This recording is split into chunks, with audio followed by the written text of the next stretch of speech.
యేసుక్రీస్తు దేవుడు కాదండి, యేసుక్రీస్తు దేవుడు కాదండి అనేవారు ఉన్నారు. యేసుక్రీస్తు దేవుడు కాదు, తండ్రే దేవుడు, ఆ తండ్రే కుమారుణ్ణి చేశాడు, కుమారుడు దేవుడు కాదు అని అనేవారు ఉన్నారు. జెహోవా విట్నెస్ కావచ్చు, యెహోవా సాక్షులు అనే వారు అదే బోధ చేస్తారు. యేసు ప్రభు సంపూర్ణ దేవుడు కాదు అని చెప్తారు. కానీ ఇక్కడ చాలా స్పష్టంగా వర్తమాన భూత భవిష్యత్ కాలములో ఉన్నవాడు అని ఎవరి గురించి మాట్లాడినాడు? తండ్రి గురించి. ఇప్పుడు ఈ టైటిల్ని మీరు 8వ వచనంలో చూస్తే యేసు ప్రభు క్లెయిమ్ చేసుకుంటున్నాడు.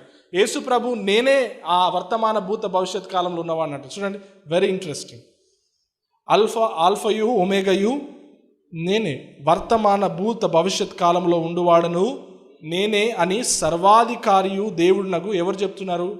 ప్రభు అని యేసు ప్రభు చెప్తున్నారు దాన్ని.